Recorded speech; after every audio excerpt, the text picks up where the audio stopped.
राज्य के उप मुख्यमंत्री दुष्यंत चौटाला ने माना है कि कुलदीप बिश्नोई के बीजेपी में शामिल होने से एक और एक मिलकर 11 होंगे। ये बात उन्होंने आज हिसार में पत्रकारों से बातचीत करते हुए एक सवाल के जवाब में मानी। वह हिसार के मिलेनियम पैलेस में हिसार जिला के जेजेपी कार्यकर्ता सम्मेलन में भाग लेने के लिए आए हुए थे। कुलदीप बिश्नोई के बारे में पहले पूछने पर उन्होंने कहा कि इस बारे में भारतीय जनता पार्टी ही बताएगी और साथ ही कहा कि कुलदीप के आने से गठबंधन पर कोई असर नहीं होगा, गठबंधन ऐसे ही चलता रहेगा। बाद में उन्होंने माना कि किसी भी संगठन में एक और एक मिलकर 11 हो सकते हैं। दुष्यंत ने बताया कि जननायक जनता पार्टी बूथ स्तर पर संगठन को मजबूत करने का काम करेगी। इसके लिए महिला विंग की तरफ से बूथ सखी अभियान भी चलाया जाएगा। बरसाती जल जमाव व फसल खराबा पर उन्होंने कहा कि जल्द ही 15,000 मीटर पाइप खरीदकर पानी निकासी की जाएगी। जिनकी फसल खराब हुई है उसे मुआवजा भी दिया जाएगा। सरकार की एक नई योजना के बारे में बताते हुए उन्होंने कहा कि सरकार अधिक बरसात के कारण गरीबों की मकान की छत गिरने पर होने वाले नुकसान का मुआवजा देने पर विचार कर रही है। इस बारे में जल्द ही रूपरेखा तैयार की जाएगी। कांग्रेस के बारे में बोलते हुए उन्होंने कहा कि अगले चुनाव तक कांग्रेस सरकार बनाना तो दूर, खुद के संगठन को बचा ले वो ही बहुत है। कांग्रेस की राष्ट्रीय अध्यक्ष सोनिया गांधी व राहुल गांधी से ईडी की पूछताछ पर देश भर में कांग्रेसी मुख्यमंत्रियों, सांसदों और विधायकों को दिल्ली बिठाकर कांग्रेस ने जो घबराहट दिखाई है वो कांग्रेस के अंत को दिखा रही है। 3 दिन पहले हिसार, नारनौद और आसी के कई गांवों में जल भराव की समस्या का हमने ब्यौरा लिया था।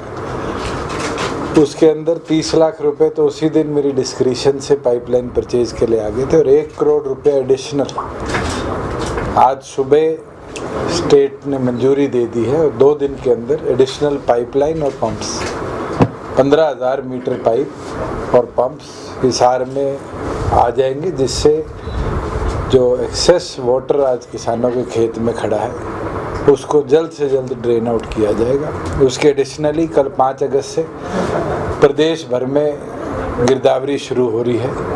मैं आपके माध्यम से भी तमाम किसान भाइयों से कहना चाहूँगा कि आप लोग मेरी फसल मेरा ब्यौरा पर रजिस्टर कर फसल खराबे का अपनी ओर से भी ब्यौरा देने का काम करें, जिससे हमें एक एक इंच का पता चले और हमारे जो रेवेन्यू के अधिकारी पटवारी कानूगो है वो भी क्रॉस वेरिफिकेशन जल्द से जल्द कर दे कि मुआवजा भी टाइमली कंपाइल हो जाए और किसान को भी मुआवजा हम टाइमली दे पाए। हमारा ये प्रयास रहा है कि जल्द से जल्द फार्मर्स को उनकी जो उचित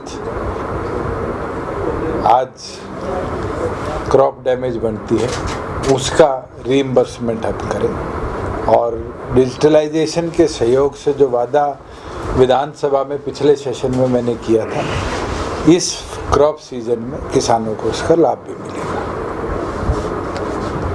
साथ में आज जिला हिसार कार्यकारिणी की बैठक थी।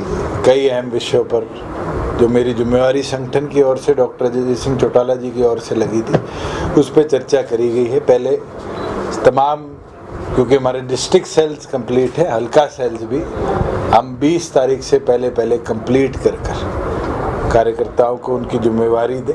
साथ में युवा इकाई जो हर बूथ पर एक बूथ योद्धा बनाने का काम कर रही है उसका अपडेट आज मिला है और साथ में एक नया डिसीजन लिया है कि शीला बयान जी के अध्यक्षता में जो महिला सेल है अब वो बूथ लेवल पर एक एक महिला सखी भी बनाएंगी, जिससे हम माताओं बहनों को भी बूथ लेवल पर पार्टी संगठन से और बेहतर तरीके से जोड़ पाएंगे। और मुझे लगता है कि आज हिसार निर्णय लिया है और हम ये टारगेट ले रहे हैं कि अगले 1 महीने में हिसार के प्रत्येक बूथ पर हम एक महिला कार्यकर्ता को, महिला सखी को ये जिम्मेवारी भी दे पाएंगे। आने वाले समय में पंचायती राज इलेक्शंस भी ड्यू हैं, उसके अंदर भी संगठन के विचार आज लिए हैं। साथियों को समय दिया है कि वो लिखित तौर पर भी अपने सुझाव दे दें और आगे पीएससी की बैठक में जो 3 प्रभारी हैं वो रिपोर्ट कंपाइल कर डॉक्टर अजय सिंह चौटाला जी को देने का काम भी करेंगे। सर, आज कुलदीप बिश्नोई बीजेपी में शामिल हुए तो शामिल होने से क्या 3 मुख्य फायदे हुए गठबंधन? तो बीजेपी बताए, उनके संगठन में आए हैं। मैं तो ये मानता हूँ कि अभी तो उनने रिज़ाइन किया एक सीट से, उस सीट के ऊपर इलेक्शन कब होगा, कैसे वो चुनाव लड़ा जाएगा, इस पर गठबंधन चर्चा कर लेगी। एक सर भूपेंद्र हुड्डा ये कहते हैं 2024 के जो इलेक्शन में सरकार हम बनाएंगे, दावा करते हैं। इस सरकार ने जो अभी तो शहरी सरकार का चुनाव था वो एक जगह भी नहीं बना पाए। पंचायती सरकार का चुनाव आएगा उसमें भी पिता ले, और आगे लोकसभा का आके केंद्र में पिता ले, और फिर विधानसभा का आएगा हरियाणा में पिता ले।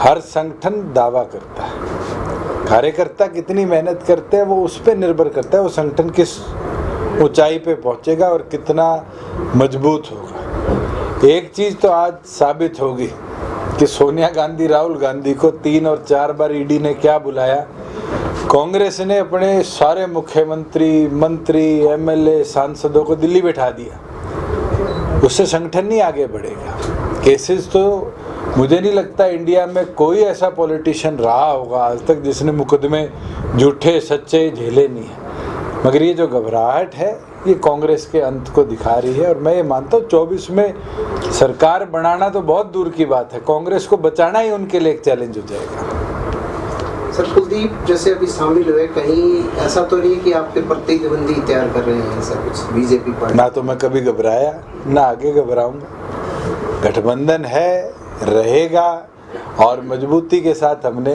3.25 साल इसको चलाया है, और आगे भी 2.25 साल जो है मजबूती से चलेंगे। और समय का तो किसी का कुछ नहीं पता, क्या फेरबदल कब हो जाए। और हम अपने संगठन में काम कर रहे हैं, भारतीय जनता पार्टी अपने संगठन में काम कर रही है। संगठन अलग लेवल पे चलता है, सरकार अलग लेवल पे चलती है, और मुझे लगता है कि महत्वपूर्ण है हर पॉलिटिकल पार्टी के लिए कि वो अपने संगठन को मजबूत कर कर विधायक सांसद बनाए, और फिर विधायक सांसद उस पार्टी की आवाज़ को मजबूत कर कर सरकार चलाए।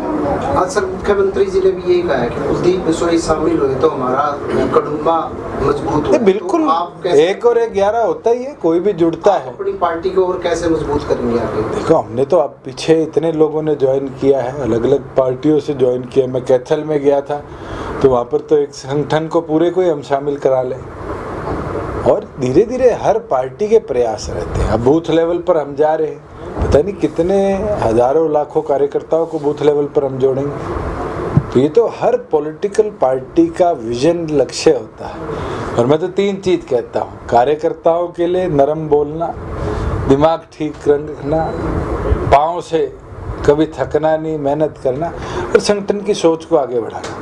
अगर ये 4 चीज़ हमारा कार्यकर्ता करता रहेगा तो कोई भी संगठन कभी पीछे नहीं हटेगा और मजबूत होकर आगे बढ़ेगा। जैसे कि चुनाव के समय किसानों से, जैसे आप किसान के लिए हित की बात करते, किसान की नई नई योजनाएं लेने की बात करते थे, तो आपको लगता है कि इस समय आप लोग जो किसान की उम्मीदों पर खरे उतर पा रहे हैं? जितना बदलाव पिछले 3.25 सालों में हरियाणा प्रदेश में किसानों के हित के लिए लिया गया है, इतना आज तक के इतिहास में नहीं लिया गया।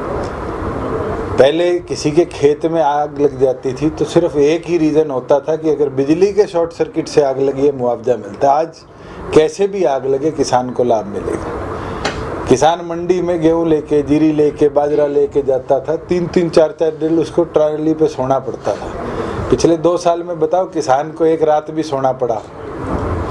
और तो और 1-1, 2-2 महीने तक तो DFSCs ही बिल क्लियर नहीं करते थे पेमेंट्स का। 4-4 महीने बाद आड़ती से पेमेंट आती थी। 72 घंटे से पहले किसान के खाते में पूरी पेमेंट आती है, और प्राउडली कहता हूँ लेट होती है तो उसको इंटरेस्ट भी हम देते हैं। आज क्राइसिस खाद के आए, बीज के आए, आपने देखा होगा कैसे इमीडिएटली हमने उसको रिजॉल्व करवाया, चाहे हमें केंद्र के साथ जाके लड़ाई लड़नी पड़ी। और चाहे अब मेरे को नई चीज़ पता चली है, किसी का मकान ओवर रेनफॉल के कारण ग्रस्त हो जाता है, आज तक पूरे देश में कहीं प्रोविज़न नहीं है कि किसान को उसकी भी कोई भरपाई हो। सिर्फ इन केस कि वो फ्लड डिक्लेयर हो जाए तब मुआवजा मिलता है। मगर मैं वादा करता हूँ कि अगले 1 महीने में जो प्रोविजंस बनाने पड़ेंगे कानूनी तौर पे हम करेंगे।